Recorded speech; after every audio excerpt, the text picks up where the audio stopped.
عظمیٰ بخاری کی نازیبا video viral, حقیقت کیا؟ ویڈیو بنانے پر عظمیٰ نے قانونی جنگ چھیڑ دی۔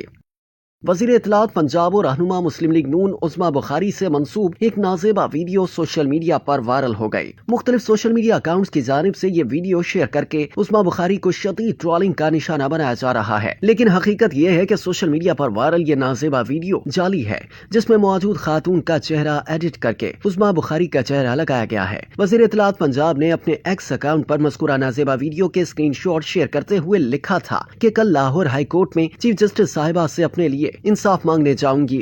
کیا ہم عورتوں کے لیے بھی کوئی انصاف ہے یا یہ سہولت صرف دہشت گردوں کے لیے ہے؟ انہوں نے مزید لکھا کہ ہتک عزت پر کارروائی روکنے والوں سے سوال کروں گی کہ بتائیں ہمارے لیے اب کیا حکم ہے، اب بس اور نہیں، کل خود اپنا کیس لڑوں گی۔ عظمیٰ بخاری نے نازیبا ویڈیو بنانے اور وائرل کرنے والوں کے خلاف قانونی جنگ لڑنے کا اعلان کرتے ہوئے لاہور ہائی کورٹ سے رجوع بھی کر لیا۔ لاہور ہائی کورٹ نے عظمیٰ بخاری کی درخواست کو آج ہی سماعت کے لیے مقرر کرنے کا حکم دے دیا اور ان کی پٹیشن کو نمبر بھی الاٹ کر دیا گیا۔ عدالت کے باہر میڈیا سے گفتگو کرتے ہوئے عظمیٰ بخاری نے کہا کہ نازیبا ویڈیو کو ایڈٹ کر کے سوشل میڈیا پر وائرل کیا گیا، فیس بک، ایکس سمیت دیگر سوشل میڈیا پلیٹ فارمز پر اس کو پھیلایا گیا۔ صوبائی وزیر کا مزید کہنا تھا کہ ایک مخصوص جماعت کے لوگوں نے بار بار اس ویڈیو کو پوسٹ کیا، ان میں وہ 2 بہنیں بھی شامل ہیں جو آج کل نئی ہیروئن بنائی گئی ہیں اور 9 مئی کی دہشت گرد ہیں۔ عظمیٰ بخاری نے کہا کہ ان دونوں بہنوں میں سے ایک نے اس کو باقاعدہ پوسٹ کیا۔ جب میں نے اس کو کہا بی بی اب بھاگنا نہیں تو اس نے وہ پوسٹ ڈیلیٹ کر دی، لیکن سوشل میڈیا کا زمانہ ہے، اسکرین شاٹس موجود ہیں۔ انہوں نے مزید کہا کہ میں نے شواہد اور اسکرین شاٹس عدالت میں جمع کروا دیے ہیں، ان میں کئی اکاؤنٹس مقامی جبکہ بہت سارے اوورسیز لوگوں کے ہیں۔ عظمیٰ بخاری نے کہا کہ اب تو سنا ہے کہ وفاق کے پاس فائر وال بھی آ گئی ہے، میں ان کو بھی لکھ رہی ہوں۔ اس فائر وال کے بعد ان لوگوں کے ایڈریسز دیکھنا بڑا آسان ہے۔ دوسری جانب پی ٹی آئی رہنما شہباز گل نے نازیبا ویڈیو ایڈٹ کر کے وائرل کرنے کی مذمت کرتے ہوئے مسلم لیگ نون کو ہی آڑے ہاتھوں لے لیا۔ شہباز گل نے ایکس پر رد عمل کا اظہار کرتے ہوئے لکھا کہ عظمیٰ بخاری کے خلاف چلائی جانے والی مہم قابل مذمت ہے۔ نون لیگ ایسی حرکتوں کا ساتھ دے سکتی ہے، ایسے رویوں کی پشت پناہی کر سکتی ہے، ہم نہیں۔